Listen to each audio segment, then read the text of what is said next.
Bom, a palavra que o Senhor colocou no meu coração, eu quero compartilhar com todos. Se puder me dar um pouquinho mais de retorno aqui, só isso já tá bom. Queridos, abram as vossas Bíblias, por gentileza, no Evangelho de Cristo, segundo Mateus 16. Vamos já partir do versículo 13, uma passagem que Deus falou muito ao meu coração ontem, e eu quero compartilhar com os irmãos. Mateus 16, versículo de número 13. Quem achou, por gentileza, em podendo, coloque-se de pé para a leitura inicial, exordial da ministração da palavra. Mateus capítulo 16, versículo 13, todos acharam, amém? Assim diz o versículo 13: Indo Jesus para os lados de Cesareia de Filipe, perguntou a seus discípulos: quem diz o povo ser o Filho do Homem? E eles responderam: uns dizem João Batista, outros Elias e outros Jeremias, ou algum dos profetas. Mas vós, continuou ele, quem dizeis que eu sou? 16. Respondeu Simão Pedro, disse: tu és o Cristo, o Filho de Deus vivo. Então Jesus lhe afirmou: bem-aventurado és, Simão Barjonas, porque não foi carne e sangue que te revelaram, mas meu Pai que está nos céus. Também eu te digo que tu és Pedro, e sobre esta pedra edificarei a minha igreja, e as portas do inferno não prevalecerão contra ela.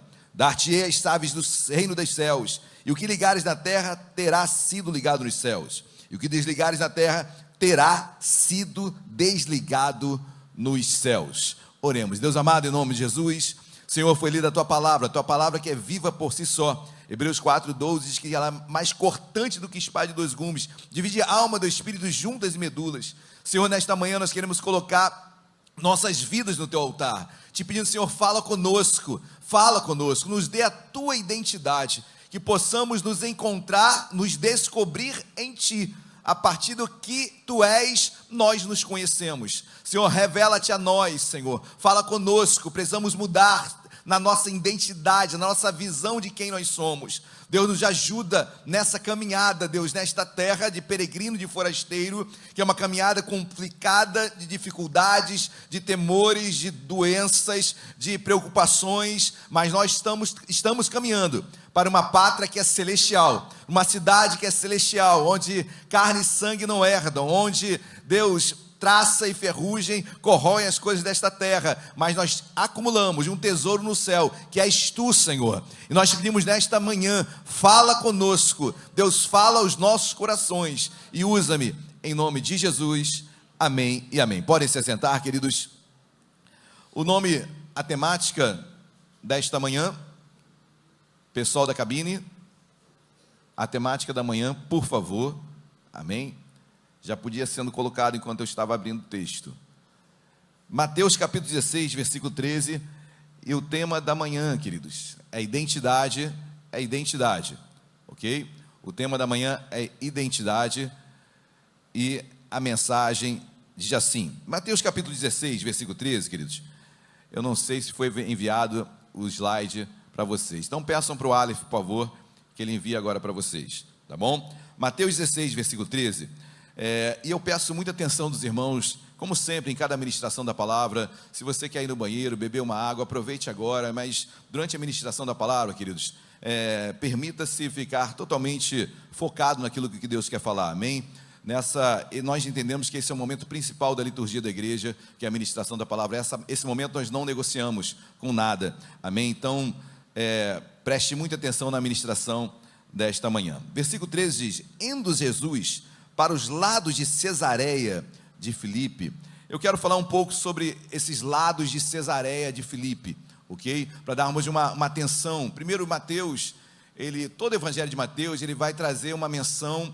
Lembre-se que Mateus capítulo 1 vai falar sobre a genealogia de Jesus, começa Jesus, filho de Davi, ou seja, Mateus tem um desejo inspirado por Deus de apresentar Jesus como rei, filho de Davi, e Mateus apresenta esse reino que já é estabelecido com Cristo na terra. Não preciso chegar nos céus para viver o reino de Deus. O reino de Deus seja feita a sua vontade, assim na terra como no céu. O reino de Deus é hoje, e Jesus é esse rei. Mateus traz muita essa visão de apresentar Jesus como rei. E nesse momento, queridos, do versículo 13, Jesus, de forma intencional, guarde isso, de uma forma muito intencional, de uma forma desejosa que seus filhos, ou melhor, seus discípulos, fossem até Cesareia de Filipe. Por quê, pastor? Primeiro, deixa eu falar um pouquinho o que era Cesareia de Filipe. Cesareia de Filipe ficava ao norte de Israel, bem ali próximo, quase fronteira com a Síria, onde existe lá um chamado Monte Hermon. Esse Monte Hermon, ele permanece com neve da metade dele até o pico todo ano. Nesse Monte Hermon, o degelo dele vai formar o chamado Rio Jordão. O Rio Jordão nasce nesse Monte Hermon, numa caverna dentro dele, e esse Rio Jordão que cruza todo Israel, ele vai descendo de norte a sul. Começa no norte, ali em Cesareia, como eu falei, Cesareia de Filipe, vai descendo, forma o Mar da Galileia, depois o Rio Jordão continua e termina no Mar Morto. O mar é morto, a sua salinidade é tão grande que não há vida naquele lugar. Então, ali nasce o Rio Jordão em Cesareia de Filipe. Cesareia por quê? Porque quem colocou o nome daquela região de Cesareia é porque era um culto a César. César era o imperador romano, que passou a ser uma dinastia, os Césares, né? Então, é uma dinastia. Então, Cesareia é uma devoção, uma homenagem a César, imperador de Roma. Então, quem colocou o nome daquela localidade de Cesareia é porque estava fazendo uma homenagem a César, E não era uma simples homenagem, era um culto, queridos. Havia o culto ao imperador em todas as áreas onde o Império Romano tinha tomado. O Império Romano tinha tomado o mundo antigo todo. Em todas as localidades era obrigatório cultuar ao imperador. Então havia o culto a César. Então Cesareia Marítima, Cesareia de Filipe, essa região, além de tomar o nome em homenagem a César, também havia um culto ao imperador ali. Mas não apenas isso, ela era Cesareia de Filipe. E de Filipe precisa entender que Filipe era esse, tá bom? Era um chamado Herodes. Na Bíblia nós temos vários Herodes. Herodes o Grande, que é o mais conhecido, que é o da época do nascimento de Jesus, que ele manda matar todos os meninos até 2 anos de idade. Então esse é o Herodes o Grande. Depois tem o Herodes Arquelau, que é o que dominava a parte da Judéia e Samaria. Depois vem o Antipas, Herodes Antipas, que nós conhecemos mais, que é aquele que governava o Egito, governava a Galileia, e depois mais um Herodes, mais um filho de Herodes o Grande, chamado Herodes Filipe.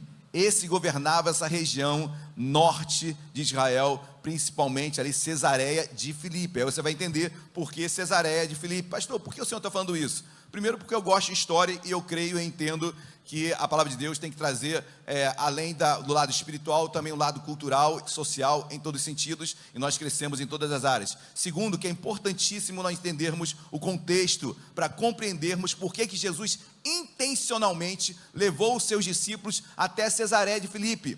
Cesareia de Filipe era uma localidade pagã, não havia a princípio um porquê de levar os seus discípulos a uma área onde as pessoas não buscavam a Deus. Poderia ter ficado na Galileia, na Judéia, em tantos outros lugares, mas Jesus leva intencionalmente seus discípulos até Cesareia de Filipe. Então eu já falei Filipe, por Herodes Filipe, esse é o que põe o nome daquela região de Herodes, de Cesareia de Filipe. Ok, queridos? Quem está entendendo, diga glória a Deus. Herodes o Grande foi um grande construtor, queridos. O templo de Israel, o segundo templo, que foi ampliado, foi Herodes. Massada, uma grande fortaleza de Israel, e tantos outros lugares, grandes fortalezas, Cesareia Marítima, foi Herodes que fez, tá bom? Mas Cesareia Filipe é isso, uma homenagem a César e também a Filipe. Mas guarde uma informação, talvez uma das mais importantes nesta manhã.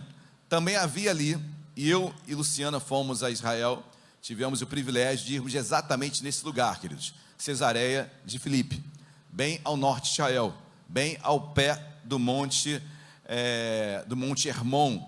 Vimos o degelo, vimos a neve, vimos tudo ali, vimos onde o Rio Jordão nasce, e o Rio Jordão vai nascendo. Lembre-se que um abismo chama outro, isso vem das águas do Rio Jordão que vão caindo. Essa é a analogia que é feita ali. Mas esse local é muito interessante, queridos, porque, interessante entre aspas, né? Porque além do culto ao imperador César, além da homenagem a Filipe, que era um governador também, porque os Herodes, queridos, eles eram governadores das regiões de Israel. O império era romano, mas havia uma delegação de poder, uma autoridade de poder aos Herodes. Depois veio Pôncio Pilatos, que é o representante de Roma em Israel, mas havia os Herodes, essa também uma dinastia, assim como César, também os Herodes, que eu falei aqui no mínimo de 4, pelo menos 4, eu falei, ok? Herodes que eram idumeus. Herodes vem de uma tribo de idumeus, que vem de Edom, ou seja, Edom era irmão de Jacó, ou seja, eles vêm da mesma genealogia de Isaac e Rebeca. Muito nome, né, queridos? Daqui a pouco vou ultrapassar isso, fiquem tranquilos, amém? Mas para a gente entrar no mérito, tem que passar esses preliminares. Então, essas são as preliminares. Cesareia de Filipe. Então, essa região é uma região também que existe ali um culto a um Deus com letra minúscula, chamado Pan. Pan. Nós fomos ali e vimos a gruta, onde havia, entre outros deuses, uma região politeísta. O principal, Deus com letra minúscula, um demônio, né, queridos? Pan. Pan era o Deus da natureza, Deus dos animais. E, queridos, naquela rocha, qual era o nome que era dado àquele buraco da rocha? Segundo esse culto pagão de Pan: portas do inferno. Então Jesus, quando leva, e aí você vai começar a entender agora com mais propriedade, quando Jesus leva os seus discípulos àquela região, era uma batalha espiritual que Jesus estava levando os seus discípulos a entenderem e a travarem. Olha, Jesus estava levando de uma forma intencional seus discípulos a um lugar que era um lugar pagão, um lugar de culto a César, culto a Filipe também, por que não? Culto a Pan, onde esse local, o buraco na rocha, era chamado de portas do inferno. Daí Jesus, eu já li aqui o texto, que quando Jesus fala, as portas do inferno não prevalecerão contra a igreja, talvez Jesus estivesse apontando para aquele buraco, por aquele Deus pagão que havia ali, aquele Pan que regia aquela região. Então, quando Jesus leva os seus discípulos, há uma intencionalidade nisso tudo. Jesus queria realmente confrontar a identidade dos seus discípulos em um contraponto às identidades daqueles deuses pagãos que ali havia. E aí, essa é a nossa caminhada com Deus, queridos. E é sobre isso que eu quero pregar nesta manhã. Quem está entendendo, diga glória a Deus. Então o texto diz, voltemos ao versículo 13. Indo Jesus para os lados de Cesareia de Filipe, perguntou aos seus discípulos, para quê? Queridos, já falei que foi de forma intencional. Jesus faz uma indagação, uma pergunta, para que a nossa vida com Deus, ela é repleta de perguntas. Todo dia, queridos, Jesus está perguntando algo para você, todo dia, em todos os momentos. Na tua tristeza, Jesus está perguntando algo. No teu desemprego, Deus está perguntando algo. Na tua enfermidade, Deus está perguntando algo. Nos seus dilemas de vida, em qualquer área, na sua alegria, na sua tristeza, Jesus está perguntando algo para você. Jesus está indagando algo sobre como você reage a tudo isso. Em todo o meu andar, o meu caminhar nesta terra, Jesus está fazendo perguntas de como eu ajo diante de tudo isso. Qual é a minha identidade? Qual a minha identidade? Qual a minha identidade? Qual a sua identidade? Para conhecer a minha identidade, em primeiro lugar, eu tenho que conhecer a identidade de Cristo. E por isso que Cristo leva os seus discípulos, mostra aqueles deuses pagãos todos, para que Jesus falasse agora da identidade dele, num contraponto a todos aqueles deuses caídos do inferno que lá estavam em Cesareia Marítima. Em todo momento, Jesus está perguntando para nós como tem sido as nossas reações, as nossas ações, o nosso falar, o nosso andar diante de todas as circunstâncias que acontecem em nossas vidas. Qual é a tua identidade? Quando você está no seu quarto, na sua casa, com a sua família, no seu trabalho, qual é a sua identidade? E eu não falo de RG, eu não falo porque isso nos distingue aqui na terra, mas identidade espiritual. Qual é a tua identidade?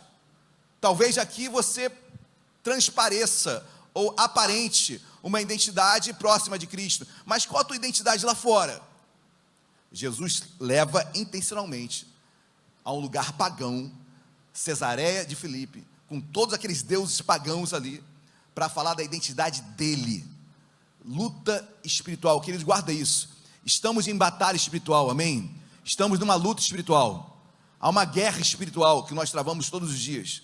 Efésios capítulo 2, versículo 6 vai dizer que nós estamos assentados em lugares celestiais com Cristo. Que é isso, pastor? É você agora que é crente, que é cristão, que aceitou Jesus como Senhor da tua vida, espiritualmente, agora, já, você está sentado nos lugares celestiais com Cristo. O que é isso, pastor? Posição espiritual.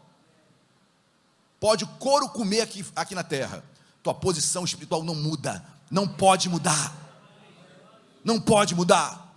Eu estou assentado nos lugares celestiais com Cristo, espiritualmente. Posso estar passando por mazelas, por dores, por tristezas aqui na terra. Eu não posso sair da minha posição espiritual, que é a minha identidade. Que é a minha identidade. Estamos muito em função do periférico. O que é o periférico? É o que está na periferia, é o que está ao redor. O que é o periférico espiritual? É o que eu tenho, o que eu possuo, o que eu consegui, o que Deus me deu, o que eu adquiri, é tudo que tudo que eu consegui, tudo que eu tenho. E a gente pensa que o periférico define quem nós somos. O periférico não define a tua identidade em Cristo, não define. O que define a tua identidade é o âmago, é o centro, é Cristo Jesus na tua vida. Repito, o couro pode estar comendo, queridos, e estar nesta terra não é nem um pouco saudável, porque nós somos peregrinos e forasteiros nessa terra. Os tempos são difíceis, os dias são maus, mas eu estou sentado nos lugares celestiais com Cristo. Eu tenho uma identidade espiritual. O periférico não define quem eu sou, mas o centro define quem eu sou. Amém, queridos? Jesus está levando intencionalmente agora os seus para ser confrontado com essa batalha espiritual. Batalha espiritual, queridos, é o que Efésios capítulo 6 vai declarar bem claramente sobre o versículo 13, sobre as nossas armaduras. A armadura que o homem de Deus tem que trazer: capacete, couraça, escudo. São as nossas armaduras espirituais. Amém, queridos? Há uma guerra espiritual e Jesus está levando os seus discípulos a enfrentar essa guerra. Vocês vão lá em Cesareia de Filipe. Eu quero ficar na Galileia, eu quero ficar na Judéia. Vocês vão em Cesareia de Filipe. Vocês vão ser confrontados com o mundo espiritual. E eu quero ver qual é a identidade de vocês. Deus permite que muitas vezes sejamos confrontados. Por isso que eu falei, dia a dia Jesus está fazendo pergunta a ti. Como assim, pastor? Te ofenderam?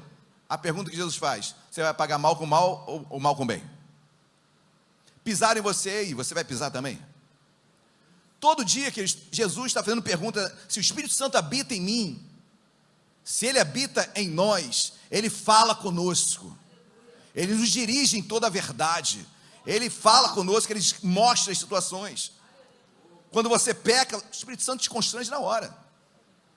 Quem peca e não fica triste, eu temo não ser a habitação do Espírito Santo. Eu falei peca, porque pecar eu vou pecar, mas não se entristecer com o pecado, eu desconfio dessa presença.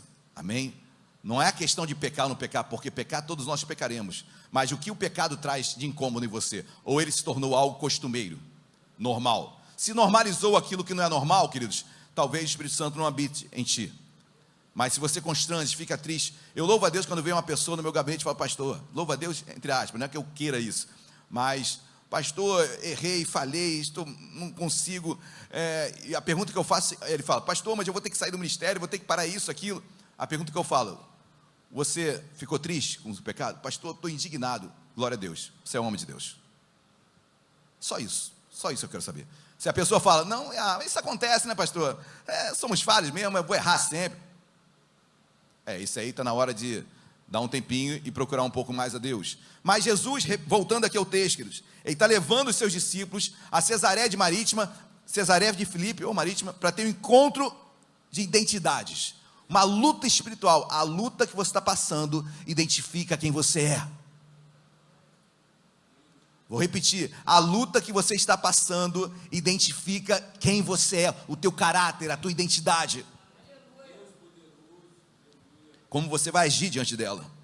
E o versículo 13 continua, vou ler novamente todo. Indo Jesus para os lados de Cesareia de Filipe, perguntou a seus discípulos: quem diz o povo ser o filho do... Olha como Jesus se apresenta, né? Jesus se apresenta como filho do homem, e Jesus era 100% homem e 100% Deus. E Jesus nasceu do Espírito Santo, que foi gerado em Maria, mas Jesus nasce de uma mulher, de Maria.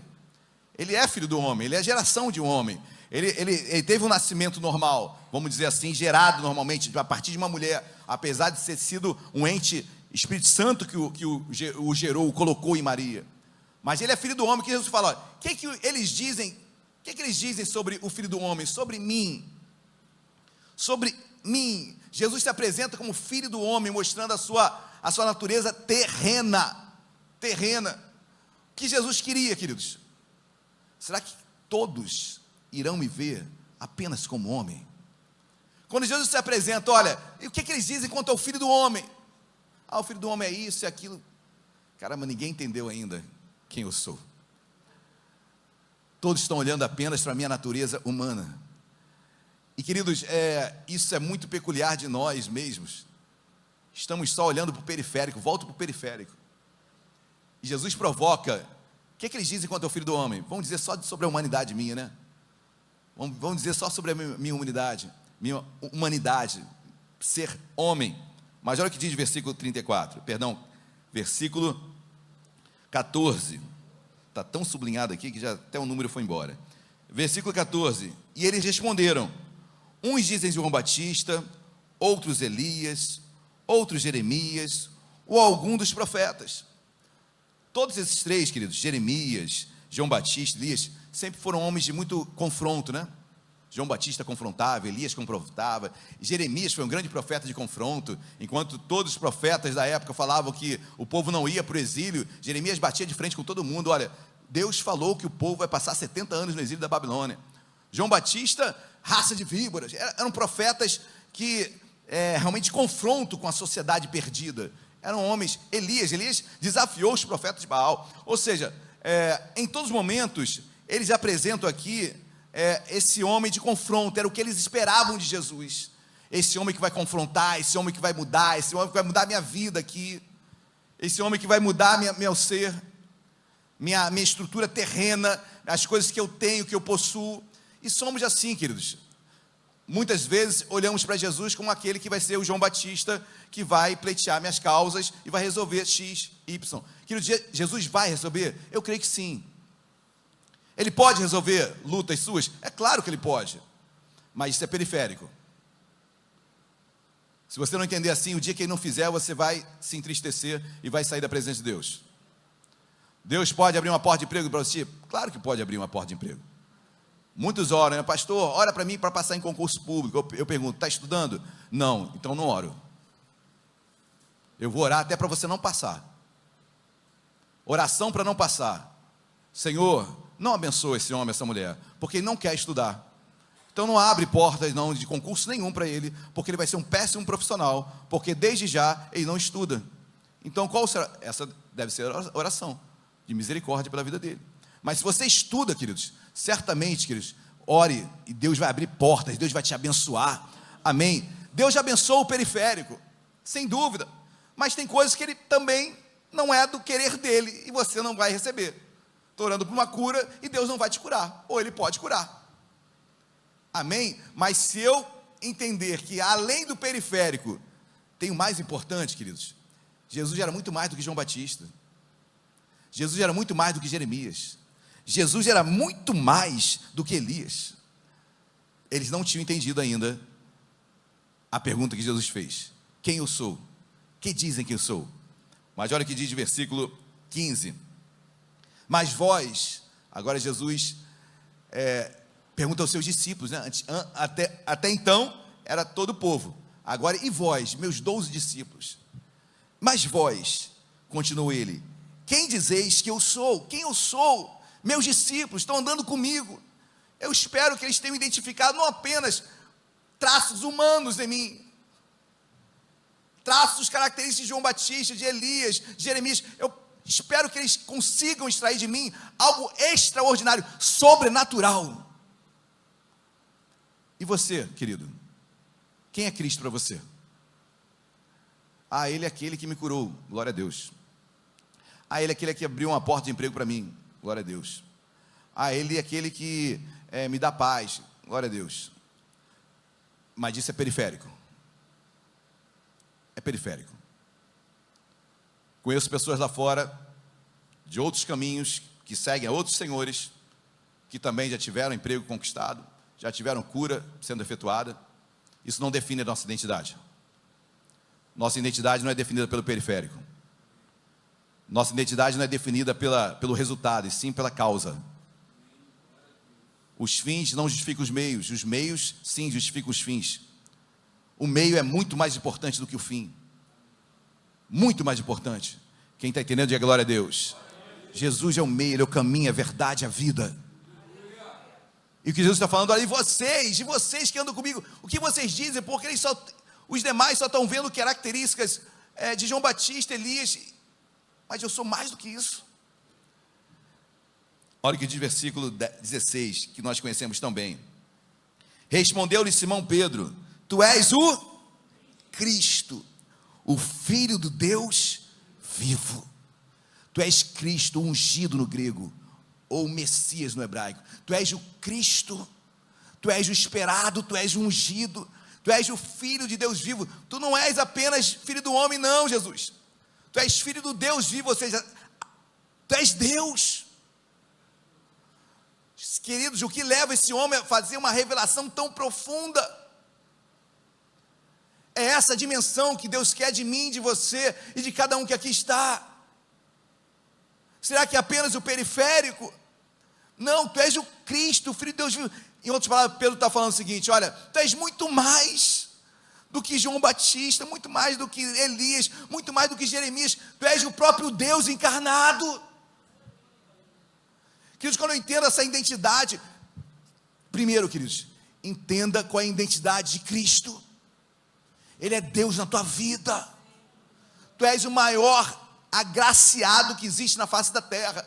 Você conhece Jesus. Não há presente maior, não há tesouro maior.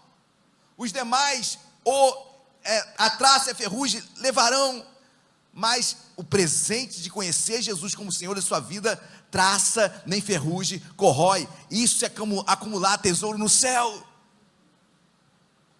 Pastor, o que faz um crente ser firme? É entender isso. Ah, pastor, mas eu estou desempregado, e eu vim aqui para receber uma palavra de que eu vou receber emprego. Eu creio que Deus vai abrir uma porta de emprego em você, mas eu também creio que Deus pode fazer você ficar mais tempo com a porta fechada. E o que vai fazer, pastor, Deus abrir a porta ou não, eu não sei. Eu sei que você tem que buscar Deus. Eu sei que Ele tem que ser a essência da tua vida. Buscar, pois, em primeiro lugar o reino de Deus e a sua, e todas as demais coisas periféricas serão acrescentadas. Buscar em primeiro lugar o reino de Deus. Mateus 6,33, busca, Senhor. Faz uma prova com Deus. Mas não busque o periférico para que o conteúdo venha aparecer. Periférico muda, queridos. A fila do desemprego é para todo mundo, para o crente, para o descrente. A enfermidade, esse corpo aqui, é perecível. E um dia ele vai voltar para o pó. Doente, eu, você, crente ou não crente, todos nós ficaremos. O que nos define é como nós respondemos a tudo isso. Como você responde a tudo isso? Porque aí a tua identidade vai ser revelada. Aí a identidade é revelada. E Pedro, de uma forma tão linda, queridos, ele fala: tu és o Cristo, tu és muito mais do que tudo, tu és a razão da minha vida, tu és o motivo de eu estar aqui, tu é o motivo de eu andar 3 anos contigo. Eu larguei pescaria, larguei tudo. Pedro era empresário, queridos, não era um simples pescador, não. Ele tinha vários barcos. Pedro, Tiago, João, tudo família. André, um grande empresário, largou tudo, porque Cristo era o Senhor da sua vida. Amém, meus amados? Guarde isso no teu coração, em nome de Jesus. Os periféricos mudam, e se você não tiver base, o periférico vai mudar a tua identidade. E aí a pessoa fala: poxa, mas Deus não fez isso, Deus não fez. Volte ao texto, queridos, vamos voltar ao texto. Versículo 17, olha aqui de versículo 17. Então Jesus lhe afirmou: bem-aventurado, feliz és, Simão Barjonas. Para que interessante que é a primeira vez que Jesus chama o nome de Pedro, porque Pedro foi o nome que Jesus deu para ele. um apelido, vamos dizer que Pedro é o apelido, porque o nome é Simão Bar-Jonas. Bar-Jonas, Bar, esse prefixo no grego é filho, e Jonas é o nome. Então, ele era filho de Jonas. Simão tinha um pai. Qual era o pai de Simão? Jonas. Simão Bar-Jonas, Simão, filho de Jonas. Por que Jesus chama Pedro agora de Simão Bar-Jonas? Por quê, queridos? Porque é o seguinte, olha o texto que diz, vamos continuar. Respondeu Simão Pedro, 17. Então Jesus lhe afirmou, bem-aventurado és, Simão Bar-Jonas, porque não foi carne e sangue que te revelaram, mas meu Pai que está nos... Olha o que Jesus fala, não foi carne nem sangue, não foi teu pai,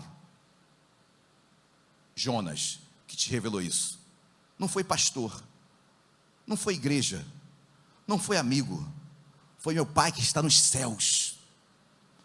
Tu és filho de Jonas, mas o que você falou para mim aqui, Jesus falando para Pedro, não veio de carne nem de sangue, não veio de genealogia, não veio de tradição, não veio de ensino de pai e de mãe, veio dos céus.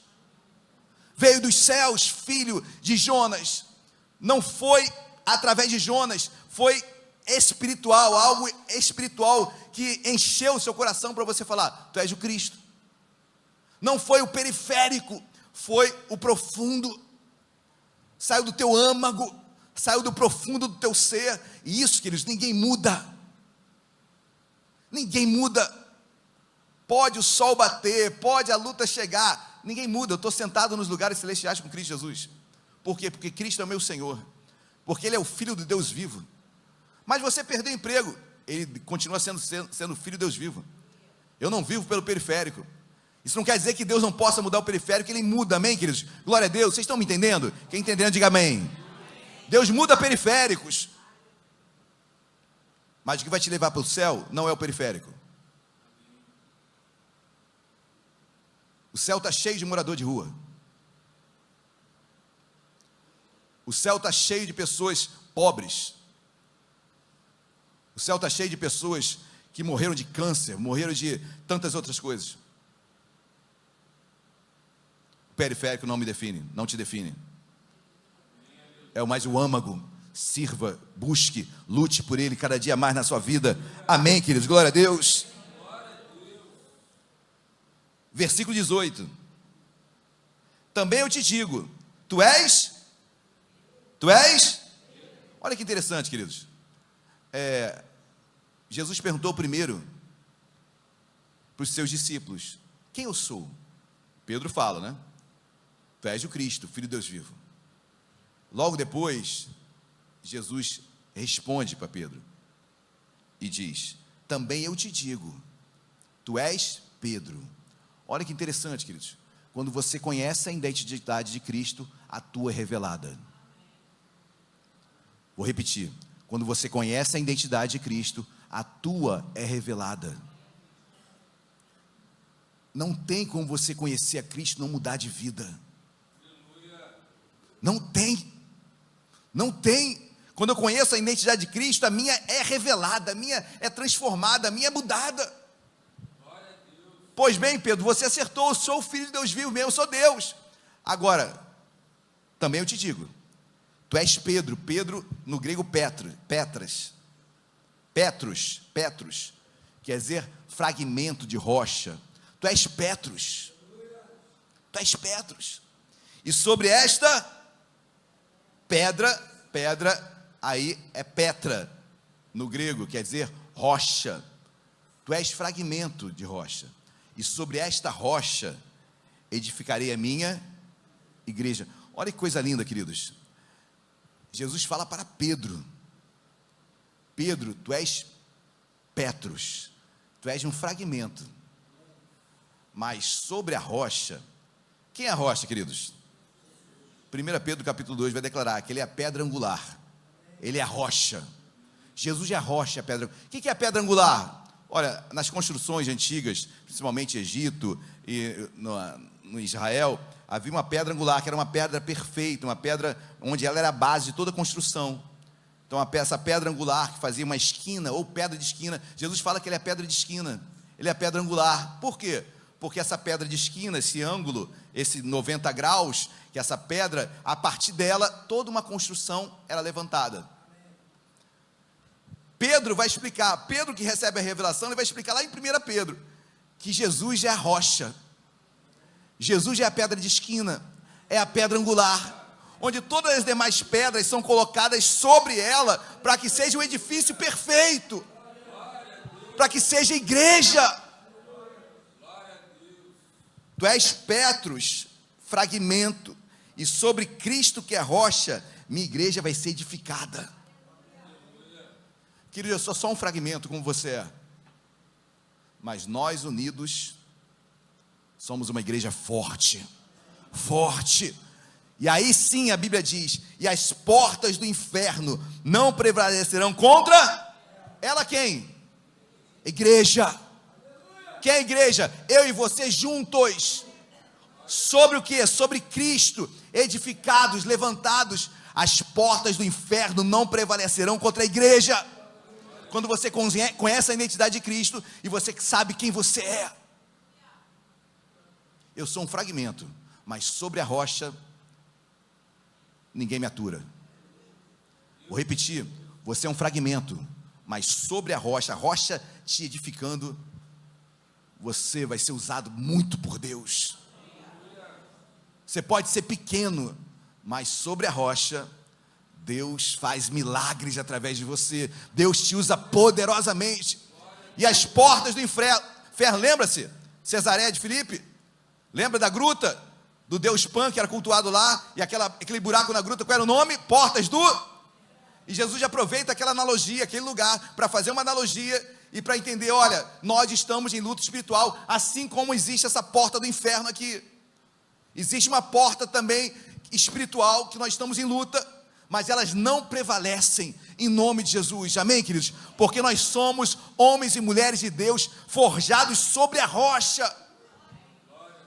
A rocha não é Pedro, a rocha não é Tiago, não é Jeremias, a rocha não é Elias, a rocha é Jesus. Eu prefiro uma interpretação melhor ainda, que o versículo 18 diz, também eu te digo, que tu és Pedro, e sobre esta pedra, ou seja, entre vírgulas, sobre esta afirmação, sobre esta pedra, sobre esta afirmação do versículo 16, que Cristo é Deus. Essa é a pedra, é a afirmação que Cristo é Deus, amém, meus amados? Isso é, você é forjado, nós somos forjados nisso, nessa base, nessa edificação. Aí sim, edificarei. O que é edificar uma igreja? É um prédio, queridos, é levantar um prédio. 2 Coríntios vai falar que nós somos edifícios de Deus. Nós somos edifícios de Deus, porque nós temos uma pedra de esquina, uma pedra fundamental, uma pedra angular, e é sobre ela que nós fomos levantados. Nós não fomos levantados por Pedro, por Tiago, por João, por Maria. Todos esses foram homens e mulheres de Deus maravilhosos, mas não são a pedra fundamental, não são a pedra angular, não são a pedra de esquina. A igreja só é edificada a partir da rocha, que é Jesus Cristo de Nazaré. Quem está entendendo, diga glória a Deus. É por Ele que nós estamos aqui nesta manhã, amém, queridos? Glória a Deus. E para encerrar, versículo 19, olha que interessante, queridos. Dar-te-ei as chaves do reino dos céus. Deus está falando para quem? Jesus está falando para quem isso? Está falando para Pedro, né, queridos? Aí alguns vão falar que Pedro tem as chaves do céu. Bom, se for assim, queridos, se você der um pulo aí na sua Bíblia, vai lá para Mateus capítulo 18. Mateus 18, versículo 19.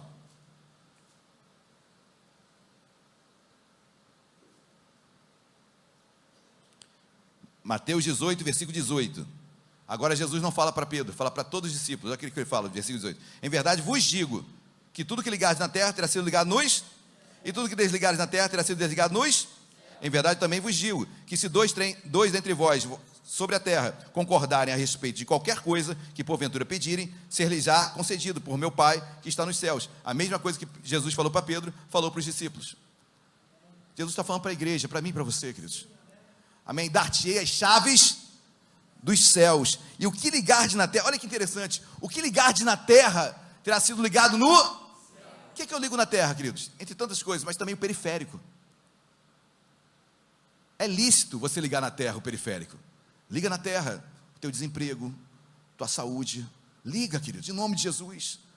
Mas antes, eu tenho que estar sendo edificado sobre a rocha. Não tem como ligar nada na terra e ser ligado no céu, se eu não estiver sobre a rocha, sobre o fundamento da minha fé, sobre a pedra angular, que é Jesus. Isso não muda, queridos. Lembra da casa, Mateus capítulo 7, foi feita uma casa na rocha e outra sobre areia. Os ventos bateram sobre as duas casas, as chuvas caíram sobre as duas casas, só que uma caiu, porque foi feita sobre areia. Areia é mais fácil fazer, é mais fácil cavar, é mais rápido, mas não dura. Rocha, bateram os ventos, caiu a chuva, mas a casa ficou lá, porque foi feita sobre a rocha, que é Cristo. Demora mais, querido, demora.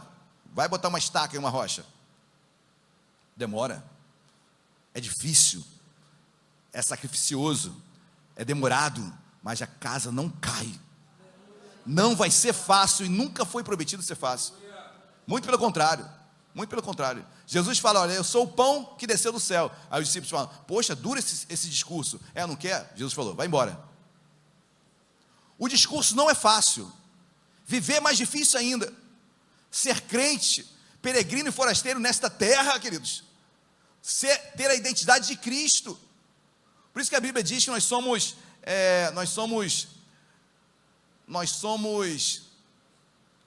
como? Embaixadores de Cristo. O que é o embaixador de Cristo, queridos? Se você for na Argentina, eu poderia ter falado qualquer país, tá bom? Bom, qualquer país não, mas vamos lá. Se você for na Argentina, na embaixada do Brasil na Argentina, se acontecer um crime dentro da embaixada do Brasil na Argentina, as leis que vão reger o crime que aconteceu lá dentro não são argentinas, vai ser a lei brasileira, porque a embaixada do Brasil na Argentina é território brasileiro. Por isso que eu sou embaixador de Cristo, porque eu sou embaixador de Cristo nessa terra. As leis que regem a minha vida não é dessa terra, é do céu. É do céu. Você é embaixador, você tem poder para ligar na terra e ser ligado no céu. Por quê? Porque eu estou sobre a rocha, eu estou sobre a pedra angular, a pedra de esquina, que não cai. Pode bater, queridos, pode bater, mas não cai. Eu tenho uma identidade, você tem uma identidade. Não deixa que o mundo, que as portas do inferno tire a tua identidade. Pague o mal com o bem, ame o teu próximo. Amém, queridos? Faça o que Cristo faria no teu lugar. Eu sempre falo isso. Está em dúvida sobre o que fazer? Pensa, o que Cristo faria no teu lugar? Só falar isso. Perdoava. Então vou perdoar. Pois bem, mas eu não tive culpa. Perdoa. Perdão não tem nada a ver com culpa. Perdão tem você liberar a carga sobre teus ombros. Quando você perdoa, você tira um caminhão de cima de você. Espiritual, emocional, físico. A maioria das doenças são psicossomáticas, são emocionais. Você tira aquele caminhão de cima de você. Perdão é libertador. De quem, pastor? De quem recebe o perdão ou de quem liberou? De quem liberou. Muito maior, muito maior. Liga na terra para ser ligado no céu. Amém, queridos? Deus te deu uma chave. A chave é Cristo. Liga nessa terra e tudo aquilo que você tem sonhado, pedido, clamado, se estiver sobre a rocha, vai acontecer em nome de Jesus. Amém, igreja? Vamos colocar de pé. Quero orar pela tua vida nesta manhã. Amém? Rasgando os céus nesse lugar. Quero chamar os irmãos do louvor, queridos. A gente vai louvar nesta manhã, amém? A gente vai chamar a atenção de Deus para as nossas vidas. A gente vai chamar a atenção do Senhor para as nossas vidas. Eu tenho uma identidade, nós temos uma identidade. Essa identidade foi comprada na cruz por nós. Amém? Jesus comprou essa identidade. Eu só conheço a minha identidade quando eu conheço a de Cristo. Quando eu conheço a identidade de Cristo, eu falo: caramba, estou mal, hein? Cada vez que eu leio a Bíblia, é um soco no estômago. Um soco no estômago e 3 tapas na cara. Quanto mais eu leio a Bíblia, mais indigno eu me sinto. Ou melhor, mais indigno eu me vejo como eu sou. E mais esperançoso eu estou em mudar. Por isso que a Bíblia diz que o amor de Deus nos constrange. É constrangedor, querido, você vê um amor tão grande e você olha, caramba, eu não mereço. Eu não mereço. Quem eu sou? Tu és o Cristo, o Filho do Deus vivo. Isso muda a tua vida, muda a tua história. Teu passaporte para o céu. Tu és o Cristo, o Filho do Deus vivo. Simão Barjona, não foi carne nem sangue, não foi tua genealogia, não foi teu pai, tua mãe que mostrou isso, foi meu Pai que está nos céus, revelou a você. Queridos, quem convence o homem do pecado, da justiça, do juízo, não sou eu, não é teu pai, não é tua mãe, é o Espírito Santo de Deus. Quem fala contigo é o Espírito Santo de Deus nesta manhã. Não endureça o teu coração. Se Deus te chamou hoje aqui, te trouxe aqui por essas portas, é porque Ele tem palavra de vida para você, restauração, transformação.